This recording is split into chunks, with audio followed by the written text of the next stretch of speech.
படத்தோட ட்ரெய்லரை நம்ம பார்த்தோம். கேசட்டில் வாய்ஸ் ரெக்கார்ட் பண்ணி நம்ம எப்படி வந்து நம்மளுடைய அன்பானவங்க நமக்காக ஒரு வெளிநாட்டுக்கு போய் சம்பாதிக்கும் போது அந்த டச் வாய்ஸ்லேயோ லெட்டர்ஸ் மூலமாகவோ இருக்கும் இல்லையா, அந்த மாதிரி வெளிநாட்டுக்கு போய் சம்பாதிக்கணும்னு நினைக்கிற ஒவ்வொருத்தர் மனசுலையும் நிச்சயமாக வெற்றி கொடி கட்டி இருக்கக்கூடிய படம் அப்படின்னா நிச்சயமாக சேரன் சாரோட படம்னு சொல்லிடலாம். தேசிய விருது பெற்ற இயக்குனர் நம்ம எல்லாரோட மனசுலையும் என்றைக்கும் ஆட்டோகிராஃபாக அவரோட படங்கள் அப்படியே வரிசையாக நம்ம அடுக்கிக்கிட்டே இருக்கலாம்.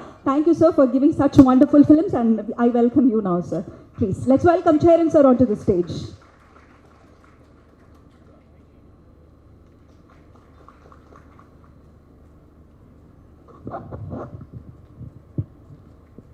வணக்கம் எல்லாருக்கும்.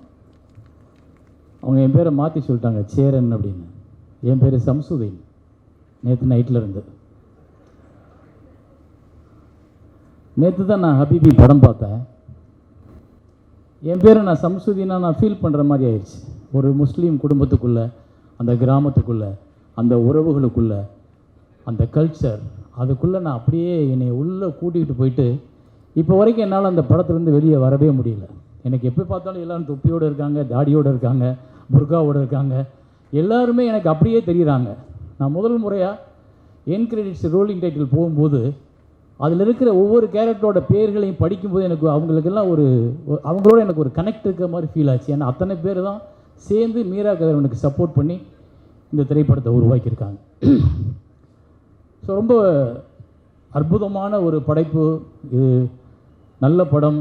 இது வந்து வெற்றி அடையணும், கமர்ஷியல் சினிமாவுக்கு நடுவில் இது ஜெயிச்சிடணும் அப்படின்லாம் ஒரு நார்மல் வார்த்தைகள் இல்லாமல் இதுதான் படம் அப்படின்னு எனக்கு சொல்ல தோணும். இதுதான் படம். இப்படி படத்தை எடுக்கிறதுக்கு தான் ஒவ்வொரு இயக்குனரும் சென்னை நோக்கி வரணும். இப்படிப்பட்ட படத்தை எடுக்கிறதுக்கு தான் ஒவ்வொரு இயக்குனரும் சென்னை நோக்கி வரணும் அப்படின்னு எனக்கு சொல்ல தோணுது. லைட் ஓகேயா? No no no no flow கெட்டு போச்சு. சரி. நான் இதை பார்த்ததுக்கப்புறம் எனக்கு என்னென்னா, ஒரு இயக்குனர், நான் நிறையா படங்கள் பார்க்குறேன், நிறையா நல்ல படங்கள் எடுத்திருக்காங்க, நிறையா நல்ல இயக்குனர்கள் உருவாகியிருக்காங்க. தங்கலான் பார்க்கும்போது நான் ரஞ்சித்துக்கு ஃபோன் பண்ணி அவ்வளோ பேசினேன் அந்த உழைப்பை பற்றி. ஆனால் ஒரு கடந்த 10 வருஷத்தில் ஒரு கதைக்குள்ளே இவ்வளவு இன்வால்வ் ஆகி இவ்வளவு கேரக்டர்ஸை அவ்வளவு இயல்பாக உருவாக்கி ஒவ்வொரு கேரக்டரையும் உயிரோட்டமாக மாற்றி நம்மளை நம்ப வச்சு அந்த கிராமத்துக்குள்ளே நம்மளே உள்ளே போக வைக்கிறதுக்கு அந்த மீரா கதிரவனோட உழைப்பு வந்து ஹாட்ஸ்அப். அவ்வளவு உழைச்சிருக்காரு அந்த படத்துக்கு. ஒவ்வொரு ஃப்ரேம்லையும் உழைச்சிருக்காரு. ஒவ்வொரு ஃப்ரேம். நம்ம வந்து சில படங்கள் பார்ப்போம், ஒரு 10 சீன் நல்லா பண்ணியிருப்பாங்க, ஒரு 5 சீன் நல்லா பண்ணியிருப்பாங்க, பட்ஜெட்லேயும் சொல்லுவாங்க 5 சீன் நல்லா எடுங்க சார், மிச்சம்லாம் சுருட்டிருங்கம்பாங்க. ஆனால் அப்படி சினிமா நமக்கு எடுக்க தெரியாது. ஆனால் அதை தாண்டி மீரா கதிரவனோட படங்களில் இது வந்து த பீக், அவரோட பெஸ்ட்டு ஃபிலிம் அப்படின்னா இதுக்கு மேலே அவர் இன்னொரு படம் எடுக்கணும், அது எனக்கு ஆசை தான். ஆனால் இந்த படம் என்னை வந்து அவ்வளவு பிரமிக்க வச்சிருச்சு. ஏன்னா அது ஒரு நாவல் மாதிரி இருக்குது. அந்த படம் வந்து திரைக்கதை வந்து பார்த்திங்கன்னா ஒரு சூறக்காற்று மாதிரி இருக்குது. எந்த பக்கம் திரும்புது, எந்த பக்கம் போகுது, எந்த சீன் மாறுது, எந்த கேரக்டர் எப்படி பேச போகுது, நோபடிஸ் கெஸ். நீங்கள் இதுதான் இதுக்கப்புறம் நடக்க போகுதுன்னு ஒருத்தர் கெஸ் பண்ணவே முடியாது. அந்த அளவுக்காக ஸ்க்ரீன் பிளேயில் நம்ம நினைப்போம் இதுதான் வரப்போகுது அப்படின்னு. ஆனால் வேறு ஒன்று வரும். ஆனால் அதை நம்ம நினச்சதை விட பிரமாதமாக இருக்கும். அவங்க பேசுகிற டயலாக்லேருந்து ஒன்று பிரமாதமாக இருக்கும். இந்த படம் வந்து ஒரு வாழ்வியல், 30 வருஷ வாழ்வியலில் ஒரு மனிதன் 30 வருஷத்துக்கு முன்னாடி எங்கே இருந்தான், 30 வருஷத்துக்கு அப்புறம் இங்கே இருக்கான். 30 வருஷத்துக்கு முன்னாடி ஒரு ஆணிடம் ஒரு பெண் எதை பேச தயங்கினால், அது ஒரு 30 வருஷத்துக்கு அப்புறம் அந்த ஆண்கிட்ட அந்த பெண் எதை தைரியமாக பேசுகிறா. அதுக்கான காரணம் படிப்பு, பொருளாதாரம், முன்னேற்றம். இது எல்லாம் ஒரு மக்களை வந்து எந்த இடத்துல வளர்த்துருக்கு. பெண் உரிமைன்னு பேசுகிறோம், பெண் உரிமையை கொடுக்கறது இல்லை. பெண்கள் இப்போ அதுவாக எடுத்துக்க ஆரம்பிச்சுட்டாங்க, அவங்களே பேசுகிறாங்க. எனக்கு கடைசியில் அந்த பெண் பேசும்போது நீ எனக்காக ஏன் பேசலை அப்படின்னு கேட்பா. கைத்தட்டிட்டேன் அறியாமல். ஏன்னா ஒரு பெண் அந்த பேசுகிற சுதந்திரத்தை அவர் பேசியிருக்காரு. அப்புறம் ஒரு சமூக மாற்றத்தில் ஒரு 30 வருஷத்துக்கு முன்னாடி நம்ம வாழ்வில் எங்கே இருந்துச்சு, நம்ம கிராமம் எங்கே இருந்துச்சு, வெளிநாடுகள் போகிறது குற்றம்னு சொல்கிறோம். ஆனால் வெளிநாடு போய் தான் பிழைக்கணுமா, நம்ம ஊரில் பிழைக்க முடியாதான்னு பேசுகிறோம். ஆனால் வெளிநாடு போகும்போது அங்கேருந்து வர்ற பொருளாதாரம் நம்ம நாட்டை, நம்ம படிப்பை, நம்ம வாழ்க்கையை எப்படி மாற்றிருக்கு, எவ்வளோ தூரம் இது வந்து நம்மளை வேற ஒரு உலகமாக கொண்டு வந்துருச்சு அப்படின்றத ஒரு அழகாக பதிவு பண்ணியிருக்காரு. ஒரு ஷாட்டு பார்க்குறேன், ஒரு டாப் ஆங்கிள் வச்சுருக்காரு, எல்லாம் ஓட்டு வீடாக இருக்குது. அப்புறம் 30 வருஷம் கழிச்சு உள்ள ஷாட்டை கொண்டு வர்றாரு. அது ஒரு டாப்பாங்கில் வச்சுருக்காரு. ஓடுகளே இல்லை, எல்லாம் மொட்டை மாடி வீடுகளாக இருக்குது. எங்கே மாறி இருக்கு இந்த சமூகம் அப்படின்றத அவ்வளோ அழகாக உள்ளுக்குள்ளே கட்டமைப்பில் கொண்டு வந்திருக்காரு. இதுக்குள்ளே நடிச்சிருக்க ஒவ்வொருத்தரும் அது கஸ்தூரிராஜா சார் மட்டும்தான் நமக்கு தெரிஞ்சவராக இருக்கார். மிச்சம் எல்லாருமே ஏதோ ஒரு முஸ்லீம் குடும்பத்துக்குள்ளே நம்ம உள்ளே போனது மாதிரியே இருக்குது. ஆனால் ஒரு 10 நிமிஷத்துக்கு அப்புறம் கஸ்தூரிராஜா சார் உள்ளுக்குள்ளே அந்த கதைக்குள்ளே போய் அந்த கேரக்டராகவே அவர் பேசுகிற விஷயம், நடக்கிற விஷயம், அவர் நைட்டு பூரா அவர் 11 மணிக்கு ஃபோன் பண்ணி தொந்தரவு பண்ணுங்க. இன்னும் 11 மணிக்கு ஃபோன் பண்ணி கிட்டத்தட்ட அரை மணி நேரம், சார் தப்பாக எடுத்துக்காதீங்க, நீங்கள் தூங்கினாலும் கொஞ்சம் நேரம் முடிச்சிருங்க, நான் உங்கள்கிட்ட பேசணும் அப்படின்னு சொன்னால் அவர் இப்போ வந்து சொல்கிறார், நீங்கள் நைட்டு தூக்கத்தை கெடுத்து இன்னும் தூக்கம் வரலன்றார். அந்த அளவுக்கு ஒவ்வொரு கதாபாத்திரங்களும் அவ்வளோ சிறப்பாக இருக்குது. ரொம்ப எனக்கு ஏன் அவ்வளோ சந்தோஷம்னா, ரொம்ப வருஷம் ஆச்சு இப்படி ஒரு படம் பார்த்து, ரொம்ப வருஷம் ஆச்சு ஒரு டைரக்டர் இப்படி மெனக்கட்டுருக்காண்டான்னு பார்த்து. இந்த டைரக்டர் மெனக்கட்டுறதுக்காக இல்லை, இங்கே வந்து நிற்கணும், இந்த படம் என்ன ஆனாலும் தோளில் நம்மளும் சேர்ந்து சுமக்கணும். இந்த மாதிரி படங்கள் ஜெயிக்கும் போது தான் நல்ல சினிமாக்கள் மீண்டும் வர ஆரம்பிக்கும்.